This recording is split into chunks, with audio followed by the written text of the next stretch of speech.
히브리서 1장 1절부터 3절까지는 히브리서의 서문으로서 히브리서의 결론을 담고 있습니다. 예수님은 창조주이시며 만유의 주관자이시며 하나님이자 하나님의 영광의 광채이며 본체이신 분이십니다. 우리에게 이 결론이 너무나 당연해 큰 의미로 다가오지 않을 수 있지만 히브리서를 작성할 그 시점에는 예수님을 선지자 또는 성인 아니면 인간이 신이 된 정도로 인식하였기에 매우 중요한 논제라 하겠습니다. 또한 예수님이 우리를 위해 하시는 일을 보게 되면 우리가 이 땅에서 아무 일 없이 안전하게 살아가는 이유와 우리가 죽어서 나아갈 천국의 삶을 보장하는 내용입니다. 즉 현세와 내세를 책임지시는 예수님이십니다. 이런 사실을 우리가 깨달았다면 우리는 예수님 없이는 절대 살 수 없는 존재임을 고백할 수밖에 없습니다.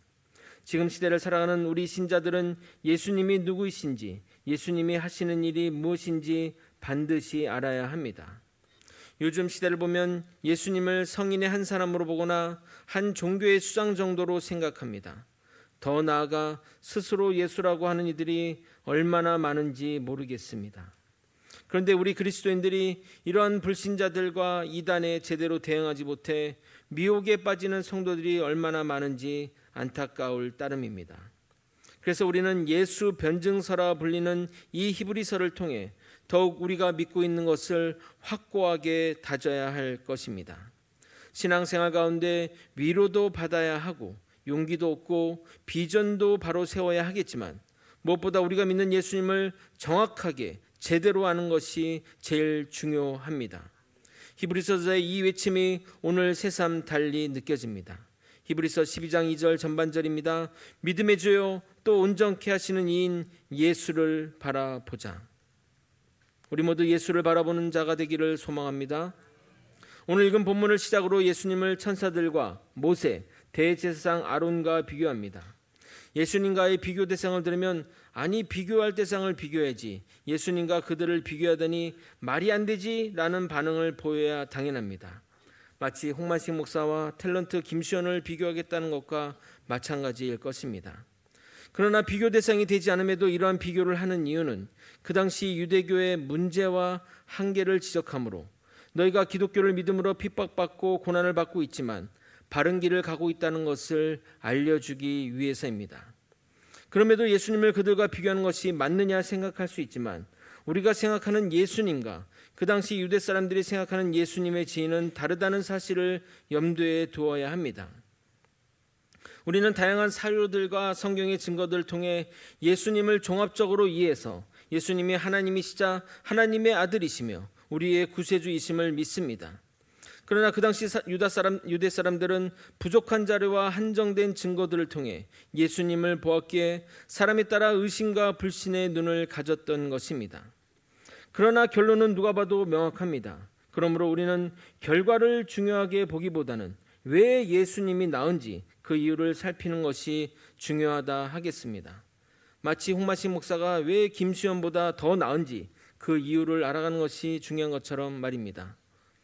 웃지 않는 거 보니까 인정하는 걸로 알겠습니다. 오늘은 비교 첫 시간으로 예수님과 천사의 비교를 통해 예수님의 우월성을 살펴보며 우리가 명심해야 할 신앙의 핵심 기초를 살펴보도록 하겠습니다. 오늘도 말씀을 통해 주님을 깊이 깨달아가는 우리 모두가 되길 예수님의 이름으로 소망합니다. 먼저 4절을 읽겠습니다. 그가 천사보다 훨씬 뛰어남은 그들보다 더욱 아름다운 이름을 기업으로 얻으심이니. 예수님이 천사들보다 훨씬 뛰어난 이유는 이름부터 수준이 다르다고 이야기하고 있습니다. 그리스도의 뜻 자체가 구원자이며 천하의 구원을 얻을 만한 유일한 이름이며 모든 이름 중에 뛰어난 이름입니다. 반면 천사를 뜻하는 히브리어 말라크는 사자라는 의미이며 영어로는 메신저입니다. 이름에서부터 예수님과 천사는 수준이 다르지만 당시 유대인들이 천사 숭배 사상이 있었다는 것을 생각하면 그렇게 이상하지 않습니다. 유대교를 믿는 유대인들 일부는 자신들이 천사들로부터 하나님의 뜻을 통보받는다고 믿었기 때문에 천사들을 우상처럼 섬기는 사람들이 있었습니다. 그래서 천사를 하나님과 인간을 연결해주는 중재자로 생각하였습니다. 이러한 사람들의 잘못된 모습이 골로새서 2장 18절에도 기록되어 있습니다. 여러분의 이해를 돕기 위해 골로새서 2장 18절을 현대인의 성경본으로 읽어드리도록 하겠습니다. 일부러 겸손한 체하며 천사들을 숭배하는 사람들에게 속아서 여러분의 상을 빼앗기는 일이 없도록 하십시오. 그들은 자기들이 본 환상을 과장하며 헛된 생각으로 들떠 있습니다. 이런 천사 숭배 사상은 유대교의 전통이 아니라 그 당시 다신론적 사회 분위기와 신플라톤주의의 영향을 받은 영지주의 사상 때문에 나타난 현상입니다. 영지주의에 대해서 몇 번 말씀드렸지만 영육 이원론적 사고방식으로 세상을 이해하여 세상의 모든 것을 둘로 구분하는 시대의 사조라 하겠습니다. 낮은 좋고 밤은 안 좋고 오른손은 좋고 왼손은 나쁘고 등등 이러한 구분 속에서 영은 좋고 육체는 나쁘다고 생각했던 것입니다. 그래서 그들은 하나님이신 예수님이 육체로 오신 것을 받아들이지 않았습니다. 결국 그들은 예수님의 영은 고귀하지만 육체는 더러움으로 예수님이 가면을 쓴 것처럼 육체를 걸친 것이라 믿었습니다. 이러한 주장을 가현설이라고 말합니다. 물론 가현설은 물질이 악하며 참으로 존재하는 것이 아니라고 보는 헬라 철학에 근거하여 예수님이 육체를 가졌을 경우 그의 신성에 손상이 갈 것을 우려해서 나온 주장이지만 그것은 그리스도의 성육신을 부정하는 것이기에 절대 받아들일 수 없는 이단 사조입니다. 예수님이 육체를 빌린 것이라면 예수님의 십자가의 고통은 환상이며 실제 아프지도 않으시면서 예수님이 연기한 것에 지나지 않게 됩니다. 사도 요한도 이러한 가연설의 주장에 대해 예수가 육체로 오신 것을 믿지 않는 자는 하나님께 속한 것이 아니라고 적 그리스도의 영을 받은 것이라고 이야기합니다. 요한일서 4장 1절에서 3절까지를 읽어드리도록 하겠습니다. 사랑하는 자들아 영을 다 믿지 말고 오직 영들이 하나님께 속하였나 분별하라. 많은 거짓 선지자가 세상에 나왔습니다. 이로써 너희가 하나님의 영을 알지니 곧 예수 그리스도께서 육체로 오신 것을 시인하는 영마다 하나님께 속한 것이요 예수를 시인하지 아니하는 영마다 하나님께 속한 것이 아니니 이것이 곧 적 그리스도의 영이니라. 오리란 말을 너희가 들었거니와 지금 벌써 세상에 있느니라. 예수님이 육체를 빌린 것이라면 천사와 같은 예수는 영적 존재라는 것인데 만약 그렇다면 예수님은 어떤 존재로도 이 땅에 오실 수 있습니다. 이런 생각은 예수님을 하나님과 인간 사이의 중보자 중에 한 명으로 격화시켜 버리는 겁니다. 결국 천사 숭배자들은 그리스도께서 유일한 중보자 되신가 교회의 머리 되신다는 사실을 부정하게 이릅니다. 즉 그들은 예수를 천사의 하나로 본 것입니다. 그러나 예수님은 완전한 하나님이시자 동시에 완전한 인간이십니다. 이 이야기를 들으면 과거에는 그렇게 생각했을지라도 지금은 이것이 그리 큰 문제가 되지 않는 것이 아니냐 생각할 수 있는데 결코 그렇지 않습니다. 지금의 시대에도 이러한 사상이 여러 곳에 영향을 미치고 있습니다. 먼저 이단 교주들은 자신들이 예수라 주장하는 근거가 하나같이 예수의 영이 자신에게 덧입혀졌다고 이야기합니다.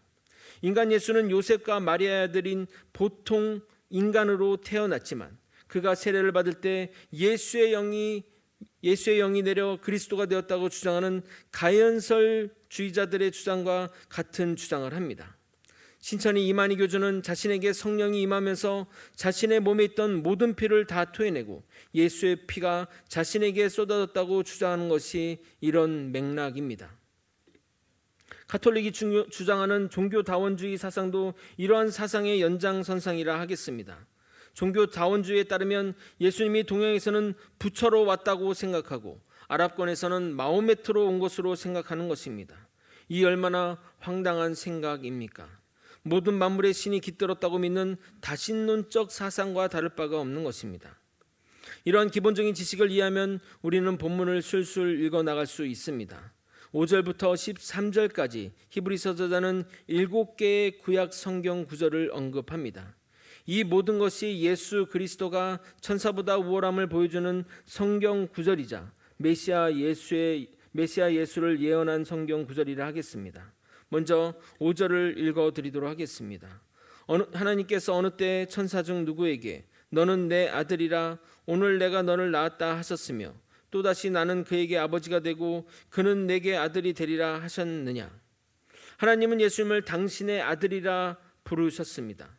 당연히 천사들은 당신의 아들이라 하신 적이 없습니다. 이 5절 전반부는 시편 2편 7절에 기록된 메시아 예수에 대한 예언입니다. 시편 2편 7절을 읽어드리도록 하겠습니다. 내가 여호와의 명령을 전하노라. 여호와께서 내게 이르시되 너는 내 아들이라. 오늘 내가 너를 낳았도다. 하나님께서 내 아들이라고 부르는 유일한 존재는 그리스도뿐이십니다. 하나님은 이 선포를 시편 저자를 통해 먼저 하셨고 예수님이 세례받은 순간에 다시 한번 확인해 주셨습니다. 마가복음 1장 11절 예수님의 세례 장면입니다. 하늘로부터 소리가 나기를 너는 내 사랑하는 아들이라. 내가 너를 기뻐하노라 하시니라. 영지주의자들과 이단들은 이 장면이 인간 예수에게 예수의 영이 부어짐으로 하나님의 양자로 입양되는 장면이라고 주장하지만 예수님은 영원 전부터 하나님과 함께 계셨고 영원 전에 하나님에 의해 낳은 바 된 분이십니다. 요한복음 1장 1절은 이렇게 말합니다. 태초에 말씀이 계시니라. 이 말씀이 하나님과 함께 있었으니 이 말씀은 곧 하나님이시니라. 골로새서 1장 15절은 이렇게 말합니다. 그는 보이지 아니하는 하나님의 형상이시요 모든 피조물보다 먼저 나신 이시니.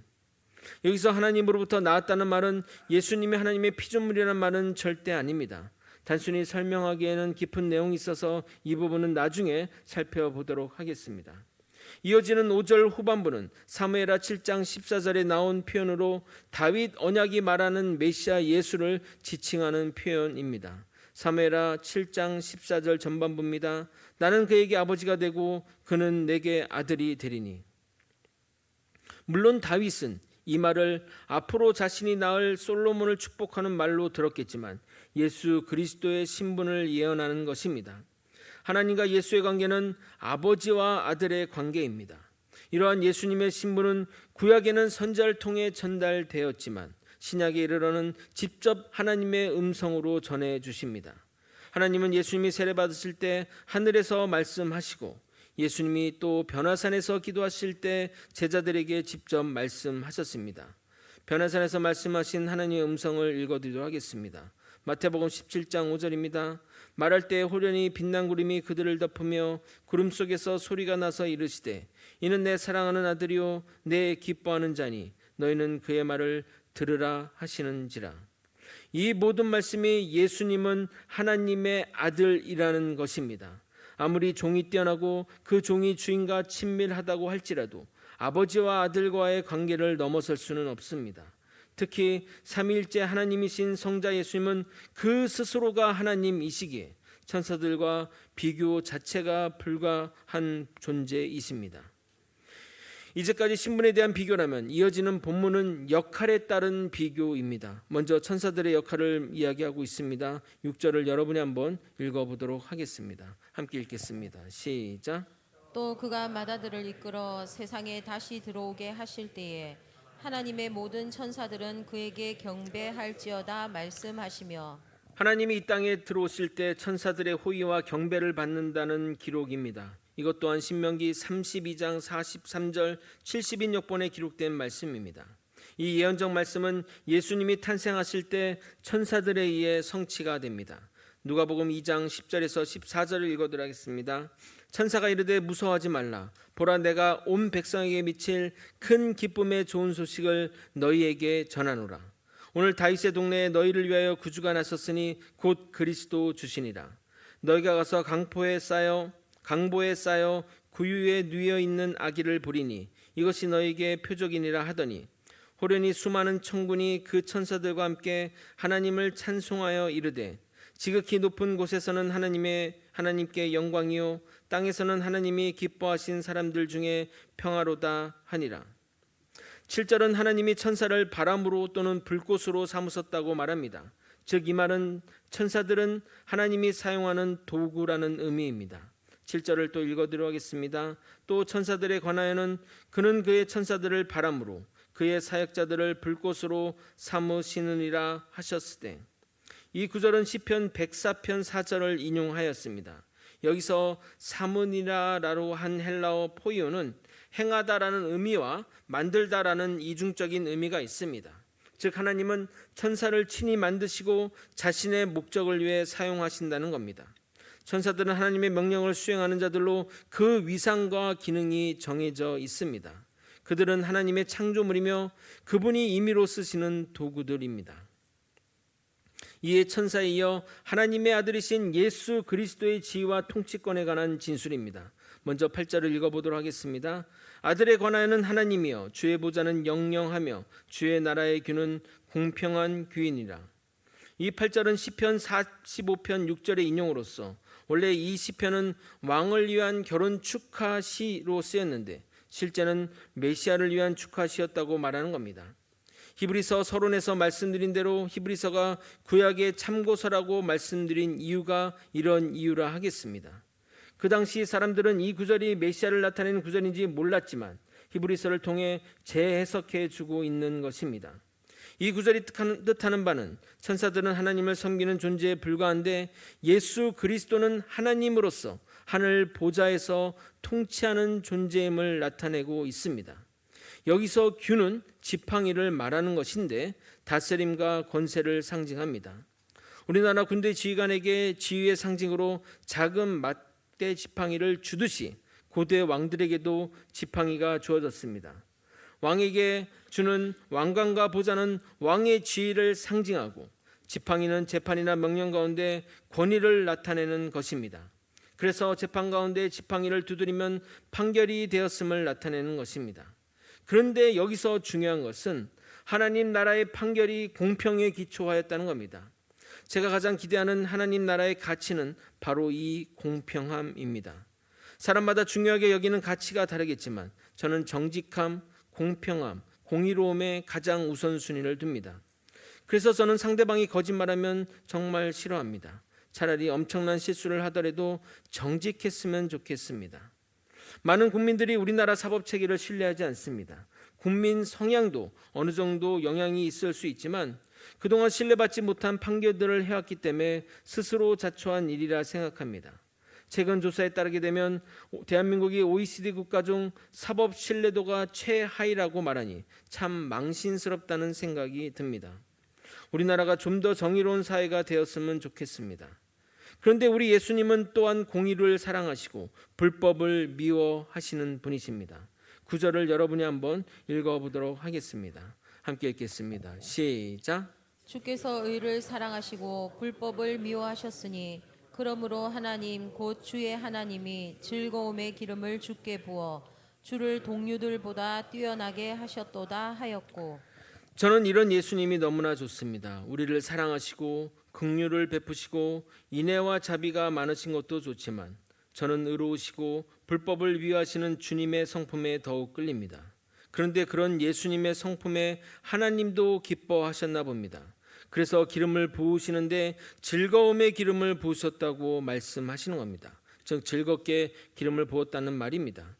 구절이 묘사하는 장면은 왕의 대관식 장면인데 하나님이 그의 아들 예수님을 이 땅의 통치자로 세우면서 넘치는 기쁨으로 기름을 부으시고 계십니다. 하늘 대관식에 오를 유일하신 분이신 예수님은 그 자체로 다른 피조물과 비교할 수 없기에 히브리서 저자는 주를 동료들보다 뛰어나게 하셨다고 다시 한번 강조하는 것입니다. 이어지는 10절부터 12절까지는 창조주이신 그리스도의 모습을 기록하고 있습니다. 그런데 정말 재미난 것은 히브리서 서문에서 예수님을 만유의 주관자이고 창조주라고 소개했는데 지금 그 순서대로 예수님을 자세히 소개하고 있습니다. 이걸 보면 히브리서가 매우 치밀하게 구성되어 있음을 우리에게 보여주고 있습니다. 10절과 11절을 여러분이 한번 또 읽어보도록 하겠습니다. 함께 읽겠습니다. 시작. 또 주여 태초에 주께서 땅에 기초를 두셨으며 하늘도 주의 손으로 지으신 바라. 그것들은 멸망할 것이나 오직 주는 영존할 것이요 그것들은 다 옷과 같이 낡아지리니. 우리가 사는 지구는 언젠간 멸망할 것이나 예수님은 영원히 존재한다고 말씀하십니다. 세상은 발전적으로 진화하는 것이 아니라 종말의 시간을 향해 나아가고 있습니다. 과학은 이 세상이 발전적으로 진화한다고 말하지만 실제는 그렇지 않습니다. 환경 오염과 지구 온난화로 자연재해가 갈수록 증가하고 있습니다. 남극과 북극의 얼음은 계속 녹아내리고 있고 어느 지역에서는 한여름에 폭설이 내리기도 하며 최근에는 사막 지역에 폭우가 내려 몇십 년 만에 강이 생겼다고 합니다. 매년 여름마다 최고 온도 기록을 경신하고 있습니다. 10년 전에는 여름이 아무리 더워도 일주일에서 2주일만 버티면 더위가 끝이 나 에어컨 없이도 살 수 있었는데 언제부턴가 에어컨을 켜지 않으면 여름을 버틸 수가 없습니다. 저는 인간이 아무리 노력한다 할지라도 이 지구는 성경의 말씀대로 멸망할 것을 믿습니다. 그러니 우리 모두 멸망할 것에 의미를 두고 살지 마시기 부탁드립니다. 12절을 읽겠습니다. 의복처럼 갈아입을 것이요 그것들은 옷과 같이 변할 것이나 주는 여전하여 연대가 다함이 없으리라 하였으나. 그런데 우리에게 희망이 있는 이유는 이 세상이 다하면 의복을 갈아입는 것처럼 변화될 것이라고 이야기하십니다. 이것은 요한계시록의 새하늘과 새 땅, 즉 신천신지에 대한 설명과 맥을 같이 합니다. 요한계시록 21장 1절에서 2절입니다. 또 내가 새 하늘과 새 땅을 보니 처음 하늘과 처음 땅이 없어졌고 바다도 다시 있지 않더라. 또 내가 보매 거룩한 성 새 예루살렘이 하나님께로부터 하늘에서 내려오니 그 준비한 것이 신부가 남편을 위하여 단장한 것 같더라. 처음 것이 없어지고 정말 신부가 가장 아름다울 때가 결혼할 때 아닙니까? 그렇게 아름답게 이 세상을 만드신다고 약속하시는 겁니다. 이 요한계시록은 요한이 쓴 글입니다. 여러 부분에서 히브리서의 기록은 요한의 책과 맥을 같이 합니다. 피조 세계가 멸망하면 새로운 세계가 펼쳐질 것을 이야기하는데 그 가운데 예수님이 항상 변함없이 계시다고 증거하고 있습니다. 마지막으로 예수님의 지위와 권위에 대한 진술이 이어집니다. 13절을 여러분이 한번 또 읽어보도록 하겠습니다. 함께 읽겠습니다. 시작. 어느 때에 천사 중 누구에게 내가 내 원수로 내 발 등상이 되게 하기까지 너는 내 우편에 앉아 있으라 하셨느냐. 하나님은 예수님을 자신의 우편에 앉히셨습니다. 이것을 인간의 개념으로 예수님이 하나님의 2인자라 생각해서는 안 됩니다. 예수님의 입장에서 보면 하나님이 왼쪽에 계신 것입니다. 예수님이 하나님의 오른쪽에 위치한다는 것은 하나님의 권능과 영광에 동참한다는 의미입니다. 그 자리는 누구도 앉을 수 있는 자리가 아니고 하나님이 천사 누구에게도 그 자리에 앉으라고 한 적이 없는 존귀한 자리입니다. 이 구절 또한 시편 110편 1절에 기록되어 있고 예수님 당신도 직접 인용하신 구절입니다.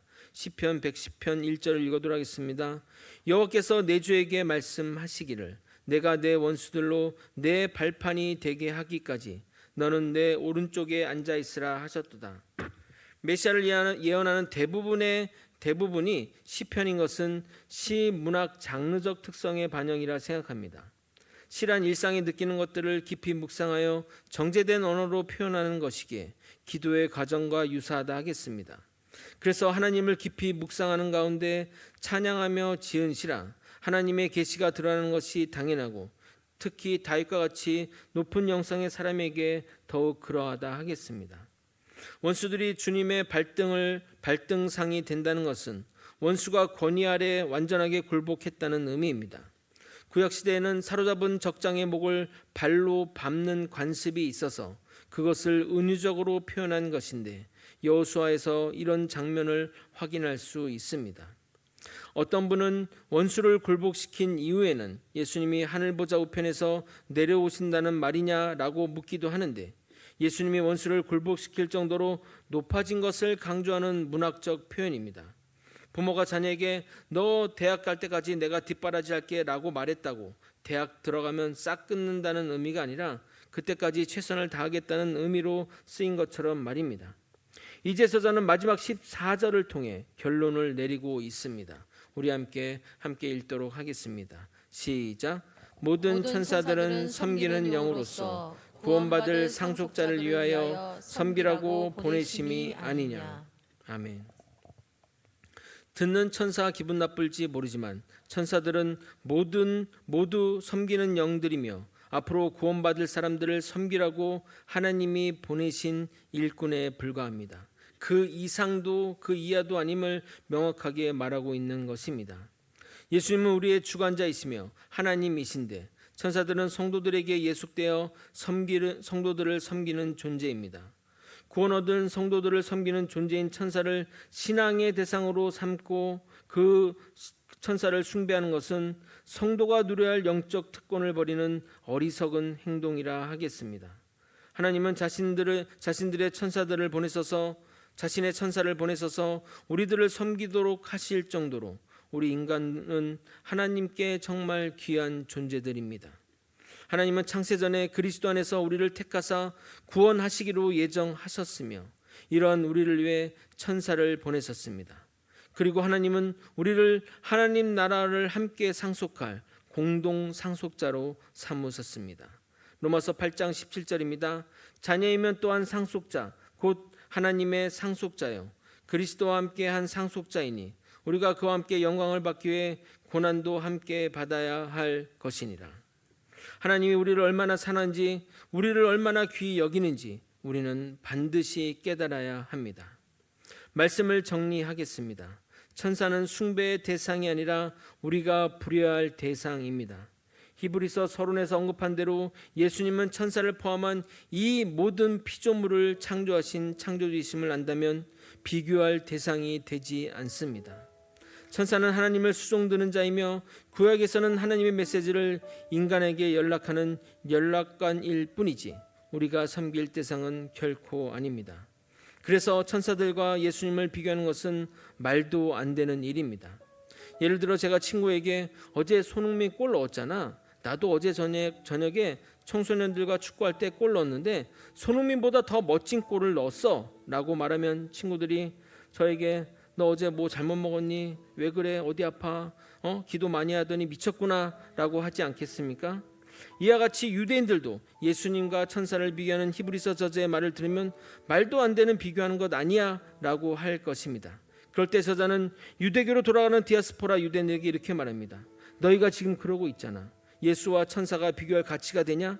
그런데 너희가 예수를 구세주로 믿는 그리스도교를 버리고 천사를 숭배하는 유대교로 가겠다고 제정신이야? 정신 차려! 라고 말하는 것입니다. 이런 이야기를 들으면 우리와는 상관없는 이야기로 들을 수 있습니다. 과거에 있었던 일이라고 생각하지만 그렇지 않습니다. 지금도 여전히 우리에게 일어나고 있는 일입니다. 대한민국에만 예수 호소인, 즉 자칭 예수가 무려 50명이 넘어갑니다. 이런 사이비 이단에 빠진 사람들이 수백만 명에 이른다고 말합니다. 아니 진짜 예수님을 두고 다른 예수를 찾는 사람이 수백만 명이라니 답답할 지경입니다. 이만희와 예수가 비교가 되냐? 안산홍과 예수님이 비교가 되냐? 그런데 신천지를 가겠다고? 아니 하나님의 교회를 다니겠다고? 미친 거 아니야? 더위 먹었어? 예수를 버리고 천사를 따르는 동일한 모습을 지금 우리가 보이고 있는 것입니다. 사랑하는 거제 소망교회 성도 여러분, 절대 예수님에는 구원받을 만한 다른 이름을 우리에게 주신 일이 없습니다. 이 진리가 조금만 변질이 되어도 우리는 잘못된 신앙으로 빠지게 됩니다. 여러분이 정말 이런 어리석은 자가 되지 않기를 소망합니다. 오직 예수님만이 우리의 구원자 되시며 유일한 생명임을 믿고 따르는 우리가 되길 예수 그리스도 이름으로 축원드립니다. 함께 찬양하고 기도의 자리로 나아가도록 하겠습니다.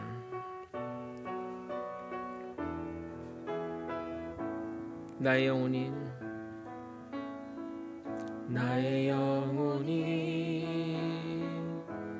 잠잠히 하나님만 바라며 나의 구원이 그에게서 나는 도다. 나의 영혼아 잠잠히 나의 영혼아 잠잠히 하나님만 바라라. 나의 소망이 저에게서 나는 도다. 오직 주만이 나의 반석 나의 구원이시니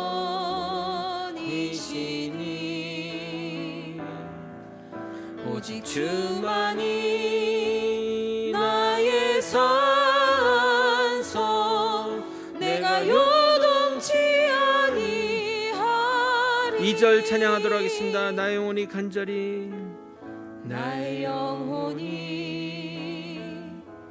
간절히 여호와를 갈망하며 나의 입술이 여호와를 나의 입술이 여호와를 찬양하리.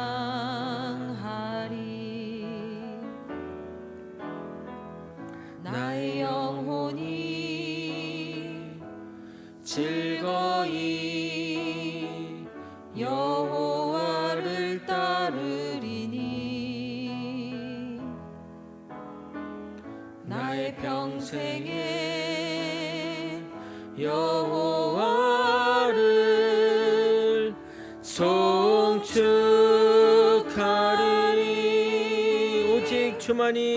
오직 주만이 나의 반석 나의 구원이시니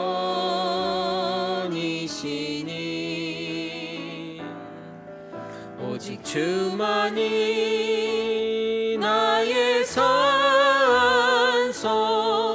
내가 요동치 아니. 오직 주만이 나의 반석 오직 주만이 나의 반석 나의 구원이시니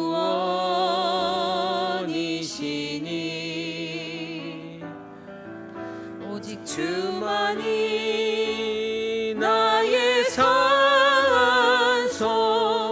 내가 요동치 않. 다시 한번 오직 주만이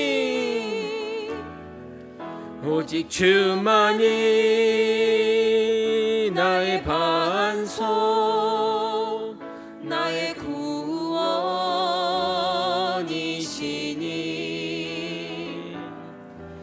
오직 주만이 나의 산성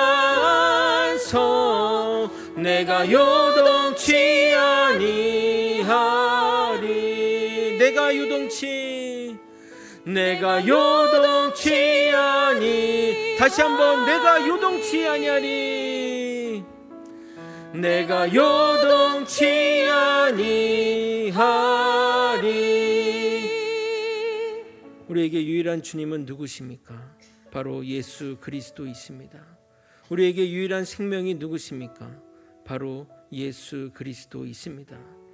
우리에게 구원받을 만한 다른 이름을 주신 일이 없습니다. 예수님만이 우리의 유일한 구원자이시며 우리의 생명이시며 우리의 전부이십니다. 이 믿음, 이 신앙, 주님 만나는 그날까지 굳게 지키며 나아가는 우리가 되게 도와주시옵소서. 세상의 미혹과 아버지 거짓이 우리를 판을 칠지라도 견고한 믿음으로 예수 그리스도의 확고한 믿음으로 나아가는 우리가 되게 도와주시옵소서. 예수님은 참 인간이시며 참 하나님으로 이 땅에 오셨습니다. 예수 외에는 다른 이들이 결코 그 자리를 차지할 수 없습니다. 우리의 허탄한 신앙이 정말 거짓에 미혹되지 않도록 참된 믿음으로 신앙으로 나아갈 수 있도록 인도하여 주시옵소서. 다 함께 이런 믿음 굳게 지키기를 소망하며 또 굳게 결단하며 나아가길 소망합니다. 예수의 이름 부르며 기도하겠습니다. 주여! 하나님 아버지, 이 시간 하나님 주시는 사명과 말씀을 따라 아버지 오직 예수 그리스도만이 우리의 구원자 되시며 유일한 구원자 되심을 입술로 고백하며 믿으며 살아가는 아버지 우리가 되게 도와주시옵소서. 아버지 이단 사이비가 자칭 예수라 하며 자신이 구세주라며 자신에게 정말 생명의 길이 있다고 주장하고 있습니다. 아버지 그래서 수많은 영혼들이 그 죽음의 길로 나아가고 있습니다. 적그리스도 영에 휘둘려 살아가고 있습니다. 아버지 정말 예수님이 육체로 오심을 믿지 않는 그 영들마다 적그리스도 영이니 아버지 우리가 정말 그런 것에 미혹되지 않게 도와주시옵소서. 예수님은 참 하나님이시며 참 그리스도 참 예수 참 인간이십니다. 오직 예수님만이 우리에게 구원받을 만한 이름이시오 아버지 우리를 구원하신 유일한 분이심을 깨닫게 도와주옵소서. 다른 이름이 결코 필요하지 않습니다. 다른 것들이 필요하지 않습니다. 다른 복음이 결코 필요하지 않습니다. 오직 예수님만이 우리를 구원하신다는 이 확고한 믿음을 굳게 내려 아버지 믿음으로 믿음으로 신앙으로 살아가게 도와주시옵소서. 아버지, 말세가 다가올수록 우리를 미혹하는 것들이 너무나 많습니다. 이런저런 이유로 우리를 미혹하고 있습니다. 아버지, 이 신앙, 이 믿음 굳게 지켜서 흔들리지 않는 신앙으로 주님께 나아가게 도와주옵소서. 아버지, 정말 거짓과 아버지 그런 것에 휘둘려 인생을 망가치고 아버지 정말 우리의 생명의 문제도 버리는 아버지 정말 악한 모든 것에 우리를 보호하여 주옵시고, 우리 성도들이 정말 굳건한 믿음, 예수 그리스도만 유일한 구원자임을 입술로 고백하며 믿으며 살아가는 주의 백성 되게 도와주시옵소서. 예수님만이, 오직 예수님만이 우리의 구원자 되십니다. 사랑이 많으신 하나님 아버지, 오직 예수님만이 우리의 구원자 되심을 고백합니다. 이 믿음, 주님 만나는 그날까지 결코 변질되지 않고 결코 흔들리지 않고 결코 아버지 정말 잘못되지 않도록 지켜주시고 보호하여 주시옵소서. 오직 예수님만이 우리의 구원자 되십니다. 오직 예수님만이 우리의 생명 되십니다. 오직 예수님만이 우리를 구원하십니다. 이 믿음, 이 신앙 굳건히 지키며 나아가는 우리 모두가 되게 하여 주시옵소서. 이 모든 것 우리 주 되시는 예수 그리스도 이름으로 기도드리옵나이다. 아멘.